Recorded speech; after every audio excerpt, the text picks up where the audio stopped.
Ya syabab, kenapa akhir-akhir ini banyak pemandangan yang aneh di negara Arab? Kenapa akhir-akhir ini Arab mulai jualan alkohol? Kenapa negeri tauhid mulai jual alkohol walaupun hanya sebatas untuk diplomat asing? Kenapa banyak konser di mana-mana? Kenapa banyak ikhtilat antara laki-laki dan perempuan? Apakah Arab mulai kembali ke zaman jahiliyah lagi? Pertanyaan penting dan kita perlu jawab bersama. Apakah Arab kembali ke zaman jahiliyah? Dan untuk menjawab pertanyaan ini, kita perlu paham arti jahiliyah dulu. Banyak yang mengira bahwa jahiliyah ini adalah masa sebelum Nabi Muhammad itu disebut jahiliyah. Tapi ini kurang tepat. Atau lebih tepatnya, kurang lengkap teman-teman. Setiap kata dalam bahasa Arab punya dua arti. Al-ma'na al-lughawi dan al-ma'na al-istilahi. Al-ma'na al-lughawi adalah arti yang ada di dalam kamus. Al-ma'na al-istilahi adalah arti secara istilah, secara syar'i. Kalau kata jahiliyah teman-teman, kita buka di kamus, kita cari kata jahiliyah, artinya tidak tahu, jahalah, murni tidak tahu. Misalnya, ana tidak tahu soal bengkel mobil, bengkel motor, maka ana jahil terhadap bidang ini. Tapi makna yang istilahi, makna yang secara istilah, secara syar'i sangat berbeda dengan makna yang secara bahasa. Coba teman-teman kita lihat penjelasan Rasulullah SAW untuk kata jahiliyah. Suatu hari teman-teman, Rasulullah melihat ada dua sahabat yang berdebat. Dan debatnya tiba-tiba jadi debat yang panas teman-teman. Ada sahabat Abi Dzar Al-Ghifari, ada sahabat Bilal. Kemudian Abu Dzar Al-Ghifari marah besar teman-teman. Kemudian mengatakan kepada Bilal, Yabnas Sauda, wahai orang yang ibunya hitam, berkulit hitam, wahai orang yang merupakan anak dari wanita yang berkulit hitam. Ini satu kata untuk merendahkan Sayyidina Bilal. Ketika Rasulullah mendengar kalimat ini, Rasulullah marah besar teman-teman, sampai uratnya kelihatan. Kemudian datang Abu Dzar dan mengatakan kepada dia, innaka mri'un fika jahiliyah, sesungguhnya pada dirimu terdapat sifat-sifat jahiliyah. Mungkin ada yang mulai bingung teman-teman. Jadi jahiliyah ini artinya apa, Syekh? Ada satu hadis lagi teman-teman. Rasulullah sallallahu alaihi wasallam bersabda, "Inna Allah qad adhhaba 'ankum 'ibiyatal jahiliyati wa fakhraha bil aba'. Innama huwa mu'minun taqi wa fajirun syaqi." Sesungguhnya Allah subhanahu wa ta'ala telah menghilangkan dari kalian kesombongan jahiliyah dan kebanggaan dengan nenek moyang. Hanya ada dua jenis manusia saja. Yang pertama, mu'minun taqi, orang mukmin yang bertakwa, atau fajirun syaqi, orang pendosa yang celaka. Mungkin ada yang mulai bingung. Jadi artinya apa, Syekh? Tinggal satu hadis lagi teman-teman. Di dalam sebuah riwayat hadis dari Jabir radhiyallahu anhu, kami dalam sebuah perperangan, kata Jabir. Lalu seseorang dari muhajirin memandang seseorang dari ansar. Maka orang muhajirin itu berkata, wahai kaum muhajirin. Kemudian ansar berkata, wahai kaum ansar. Jadi sama-sama saling membanggakan sukunya sendiri. Apa yang Rasulullah katakan kepada mereka? Rasulullah mengatakan, tinggalkan kebiasaan ini, fa innaha muntinah. Sesungguhnya kebiasaan jahiliyah ini kebiasaan yang busuk, menjijikkan. Jadi artinya apa, Syekh? Teman-teman, jahiliyah menurut Rasulullah SAW artinya saling membanggakan suku, saling membanggakan nasab, saling menghina karena warna kulit, saling menghina karena negara, saling menghina karena kelompok, saling menghina karena aliran. Jahiliyah adalah merasa diri lebih baik dari orang lain. Jahiliyah adalah menolak kebenaran karena kebenaran datang dari kelompok yang bukan kelompok saya, dan menerima kebatilan karena kebatilan datang dari kelompok yang merupakan kelompok saya. Ini ustazku, tidak mungkin salah. Ini aliranku, tidak mungkin salah. Ini adalah jahiliyah yang dimaksud oleh Rasulullah SAW. Beberapa dari jamaah pernah bertanya kepada saya, Syekh, di mana tempat belajar bahasa Arab yang baik? Kami mau memahami Al-Quran, kami mau memahami isi hadis Rasulullah SAW. Selalu ana merekomendasikan Syabab Belajar Akademi. Kenapa? Karena dua. Yang pertama, kelasnya untuk pemula. Yang kedua, tersedia kelas malam setelah selesai kerja, tersedia kelas subuh sebelum berangkat kerja. Bahkan teman-teman, yang lebih menarik lagi, ana mau bertanya kepada antum, tahu nggak kenapa Quraisy tidak percaya kepada Nabi Muhammad SAW? Banyak yang mengira teman-teman bahwa Quraisy tidak percaya kepada Nabi Muhammad karena mereka tidak percaya pada Islam, karena mereka tidak percaya bahwa Nabi Muhammad benar adalah utusan Allah. Mereka tidak percaya pada Allah. Dan ini kurang tepat teman-teman. Pemimpin-pemimpin Quraisy, petinggi-petinggi Quraisy, orang-orang Quraisy tahu betul dan yakin betul bahwa Nabi Muhammad diutus dan dipilih oleh Allah Subhanahu wa taala sebagai seorang nabi. Nabi Muhammad sallallahu alaihi wasallam diwahyukan kepadanya Al-Qur'an, dan Quraisy tahu bahwa Al-Qur'an itu adalah wahyu Allah, bukan karangan Nabi Muhammad sallallahu alaihi wasallam. Terus kenapa mereka tidak percaya teman-teman? Coba lihat teman-teman respon dari Utbah bin Rabi'ah. Utbah bin Rabi'ah salah satu petinggi Quraisy. Dia pernah mendatangi Rasulullah SAW, dan ketika dia di tempat Rasulullah, dia mendengar bacaan Al-Quran. Ketika dia selesai bertemu dengan Rasulullah, dia kembali ke kaumnya sendiri dan mengatakan kepada mereka, demi Allah, apa yang dibawa oleh Muhammad bukanlah syair, bukan sihir, bukan ramalan. Sesungguhnya apa yang dibawakan oleh Muhammad memiliki keindahan dan kedalaman. Tetapi pada akhirnya dia tetap tidak percaya pada Rasulullah SAW, bukan karena dia tidak percaya pada Islam. Dia tidak percaya karena tekanan sosial teman-teman, karena dia tidak mau bahwa mengakui adanya seorang nabi dari Bani Hashim. Karena kalau dia mengakui hal tersebut, berarti dia ibarat meninggikan keluarga Bani Hashim dibanding keluarganya dia sendiri. Ada juga teman-teman cerita Al-Walid bin Al-Mughirah, ayahnya Khalid bin Walid. Dia tokoh Quraisy yang sangat terkenal dan sangat dihormati di dalam Quraisy. Dia pernah mengatakan, demi Allah, sungguh aku telah mendengar perkataan Muhammad yang bukan ucapan manusia biasa. Sungguh ucapannya mengandung keindahan dan manisnya seperti madu. Tetapi tetap dia menolak masuk Islam dan mengatakan, kalau aku beriman, aku kehilangan kedudukanku di antara Quraisy. Gengsi sosial menjadi penghalang. Jahiliyah dia menjadi penghalang. Dia jahiliyah terhadap keluarganya, kedudukan keluarganya, kedudukan sukunya, sehingga jahiliyah tersebut bikin dia tidak percaya pada Islam. Quraisy bukannya tidak percaya pada Nabi Muhammad karena mereka tidak percaya bahwa dia seorang nabi dan rasul. Quraisy tidak percaya pada Nabi Muhammad karena urusan suku dan urusan bisnis. Urusan suku kita sudah tahu. Kalau mereka percaya, berarti Bani Hashim tinggi, yang lain turun. Ini pandangan mereka. Kalau urusan bisnis maksudnya apa? Jadi teman-teman, Jazirah Arab waktu itu, setiap suku punya berhala. Dan Quraisy itu taruh berhala setiap suku di atas Ka'bah. Karena suku Arab suka haji setiap tahun.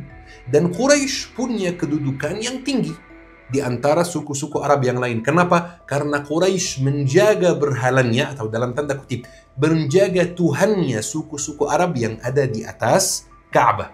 Jadi Quraisy waktu itu diperlakukan dengan sangat baik. Waktu itu Jazirah Arab tidak aman. Kalau keluar sendiri pasti akan dicuri dan lain-lain. Kecuali Quraisy. Kenapa? Karena setiap suku bakal takut untuk mencuri Quraisy, mengganggu Quraisy, karena nanti Tuhannya, berhalanya diganggu dan diturunkan dari atas Ka'bah. Selain itu teman-teman, karena ada musim haji yang Quraisy selenggarakan, maka Quraisy sangat kaya. Karena semua suku Arab datang ke Ka'bah setiap tahun untuk haji, jual beli dan lain-lain. Kalau Quraisy percaya pada Nabi Muhammad, tidak bakal ada berhala di atas Ka'bah dan Quraisy tidak akan mendapatkan kedudukan yang sama. Jadi teman-teman, kita bisa simpulkan bahwa jahiliyah itu saling membanggakan suku dan nasab, mementingkan suku sendiri, aliran sendiri, kelompok sendiri, manhaj sendiri, ormas sendiri, partai sendiri, dibanding kebenaran, dibanding orang yang lain. Orang Arab memang waktu itu ada pada dirinya sifat jahiliyah, tetapi Rasulullah mengangkat dari hati-hati sahabat sifat jahiliyah tersebut. Ana kasih contoh teman-teman. Umar bin Khattab ketika dipilih untuk menjadi pemimpin, salah satu hal utama yang Umar bin Khattab lakukan adalah mengirim pasukan ke Mesir. Banyak yang mengira bahwa Umar bin Khattab mengirim pasukan ke Mesir hanya untuk menyebarkan Islam di Mesir. Dan ini benar. Tapi bukan ini satu-satunya alasan yang bikin Umar bin Khattab mengirim pasukan ke Mesir. Jadi teman-teman, di Mesir sebelum Islam masuk itu ada 3 agama. Ada 3 agama. Yang pertama, orang-orang yang masih menyembah berhala, masih menyembah dewa-dewa. Agama Fir'aun, agama zaman dahulu. Taib. Yang kedua teman-teman, orang Nasrani yang percaya pada Trinitas. Orang Nasrani yang percaya pada Trinitas. Yang ketiga adalah orang Nasrani dari aliran namanya Aryuthiyin. Aliran Aryuthiyin ini teman-teman, aliran yang tidak menuhankan Isa Al-Masih. Aliran yang masih percaya pada Isa Al-Masih sebagai Nabi dan Rasul, bukan sebagai Tuhan teman-teman.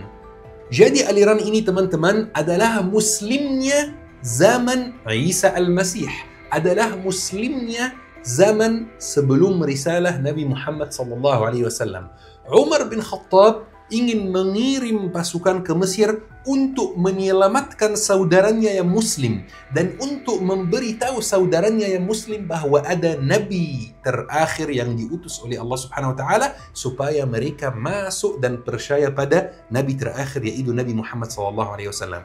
Lihat teman-teman bagaimana mindset Umar bin Khattab berubah total dari orang yang sebelum Islam mementingkan sukunya saja, mementingkan keluarganya saja, mementingkan alirannya saja, berubah memandang orang Mesir yang jauh di sana itu, yang waktu itu tidak pakai bahasa Arab dan tradisinya bukan tradisi Arab sama sekali, memandang mereka sebagai saudara yang sangat dekat, lebih dekat dari orang-orang yang menyembah berhala di Jazirah Arab yang merupakan keluarganya sendiri. Padahal sangat berbeda teman-teman, tapi karena ada ikatan agama dan tidak ada jahiliyah, maka dipandang sebagai saudara. Dan masalahnya teman-teman, penjajahan membentuk lagi jahiliyah di antara kita. Maksudnya apa Syekh?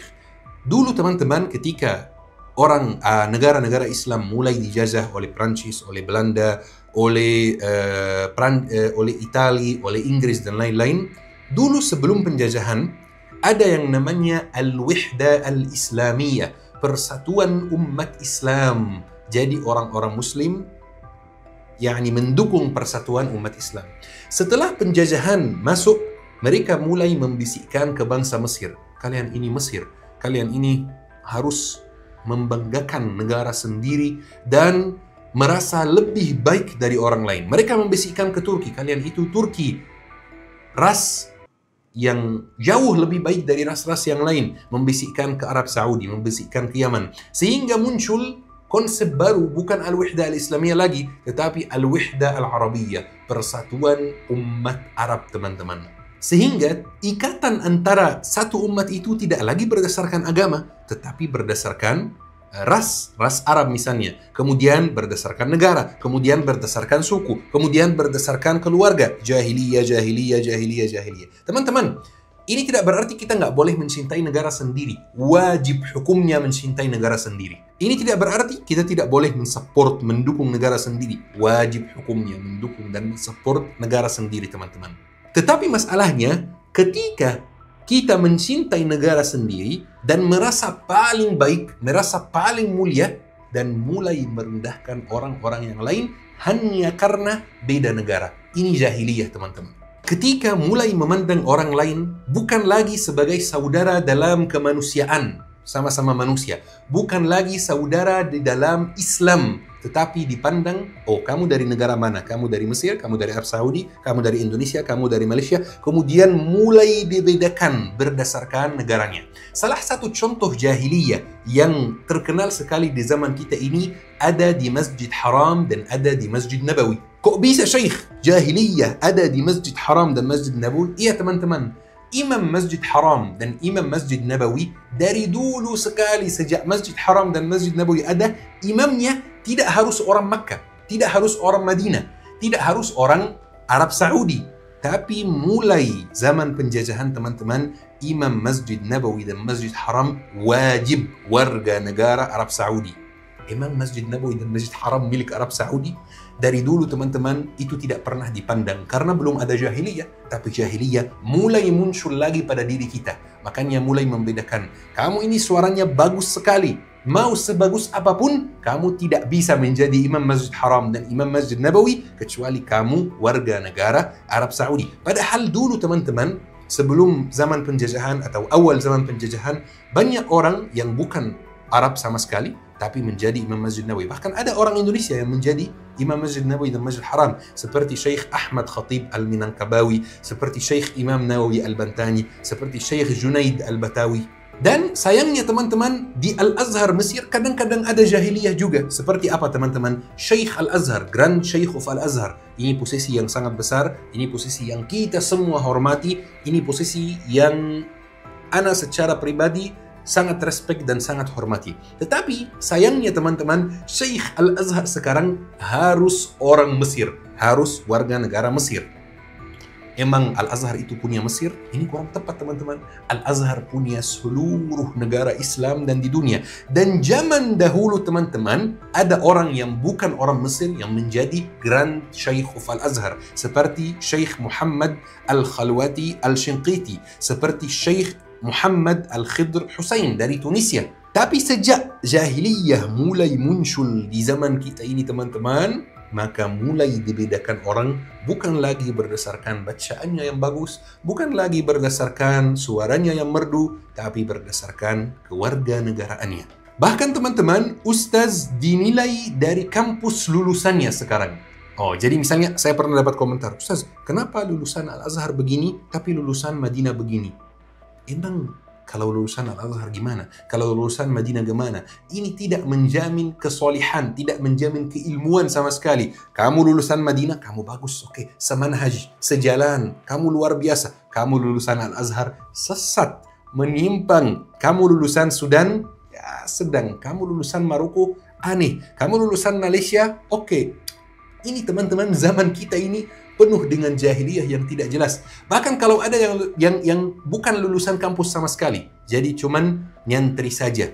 Kadang-kadang dianggap tidak berilmu, ustaz kampung biasa dianggap tidak berilmu. Padahal wallahi, teman-teman, selama ana safari dakwah dari kota besar ke pelosok-pelosok, ana ketemu banyak sekali orang yang sangat berilmu dan mereka nggak kuliah sama sekali, nggak masuk kampus manapun di Indonesia maupun di luar Indonesia, tapi ilmunya sangat tinggi. Kalau misalnya ahli fiqih, fiqihnya luar biasa, benar-benar alim ulama, teman-teman, tapi tidak terkenal. Dan di waktu yang sama, anak ketemu lulusan kampus terbaik, kampus Islam terbaik di dunia, dan tetap dari segi ilmu sangat lemah dan sangat kurang. Teman-teman, kalau mau memahami ilmu agama, memahami Al-Quran, kuncinya adalah belajar bahasa Arab. InsyaAllah di Syabab Belajar Academy tersedia kelas bahasa Arab untuk pemula, untuk orang yang tidak tahu apa-apa tentang bahasa Arab. Ada kelas malam buat yang bekerja, ada kelas subuh sebelum berangkat kerja. Bismillah, daftarkan diri sekarang. Jadi, teman-teman, kembali lagi ke pertanyaan awal. Apakah Arab sudah kembali ke zaman jahiliyah? Jujur, teman-teman, bukan kembali. Arab dan dunia Islam secara umum tenggelam di dalam jahiliyah sudah 150 tahun. Apa yang terjadi sekarang di Arab itu baru saja muncul di permukaan, tetapi dari dulu ada teman-teman. Negara yang tauhid, ada diskotik teman-teman. Negara yang sunnah, ada yang jual alkohol teman-teman. Negara yang mengikuti jejak Nabi, ada konser teman-teman, di mana ada pendatang penyanyi-penyanyi yang pakaiannya terbuka sekali dan diperbolehkan, dan ada ikhtilat. Itu bukan hanya Arab Saudi teman-teman, Mesir sama, Yordania sama, dan hampir semua negara Arab dan hampir semua negara Islam. Jadi supaya kita adil, jahiliyah itu sebenarnya bukan hanya di Arab saja, enggak. Hampir kita semua kena jahiliyah. Hampir semua negara Islam, negara Arab di zaman kita ini kena jahiliyah. Kita semuanya sudah terpecah belah teman-teman. Ustaz-ustaz sekarang sangat mudah menuduh ustaz yang lain sebagai ustaz bid'ah, ustaz syubhat, ustaz begini, ustaz begitu. Itu jahiliyah jika tidak berdasarkan ilmu. Ketika ada orang yang sangat eksklusif, yang hanya hadir kajian kelompoknya sendiri, tidak mencari ilmu sana sini, tidak membuka otaknya ini untuk menerima ilmu, kemudian memfilter menggunakan otak yang Allah berikan kepada dia. Ini jahiliyah juga teman-teman. Ketika masjid umat Islam terpisah, ini masjid sunnah. Kemudian masjid yang lain apa? Non sunnah. Masjid yang lain itu sunnah, itu artinya jejak Nabi, betul? Taib. Masjid yang lain itu apa? Jejak setan misalnya. Ini kan jejak Nabi juga. Tetap sholat 5 kali sehari, tetap sholat seperti biasa. Ini semuanya masjid sunnah. Jadi ketika umat Islam terpisah, ada masjid sunnah, masjid yang bukan sunnah, ini adalah jahiliyah teman-teman. Ketika ada yang mengatakan etnis A adalah etnis yang paling pelit, ini adalah jahiliyah. Ketika ada yang mengatakan etnis B adalah etnis yang begini dan begitu, ini adalah jahiliyah. Ketika memecah belah tanah air sendiri, ketika memecah belah umat sendiri, ini adalah jahiliyah yang dilarang di dalam Islam. Ketika memecah belah negara sendiri dengan banyak kebencian, ini adalah jahiliyah teman-teman. Teman-teman, di akhir kajian hari ini Ana ingin menyampaikan satu hal. Menjauhi jahiliyah adalah satu-satunya jalan supaya kita bersatu. Menjauhi jahiliyah adalah satu-satunya jalan supaya kita bangkit lagi. Menjauhi jahiliyah adalah satu-satunya jalan supaya Palestina merdeka insyaAllah. Teman-teman, ayo kita akhiri kajian hari ini dengan doa kafaratul majlis. Subhanakallahumma bihamdika asyhadu an la ilaha illa anta astaghfiruka wa atubu ilaik. Syukran. Subhanak, subhanak Rabbi, subhanak, subhanak Rabbi, subhanak.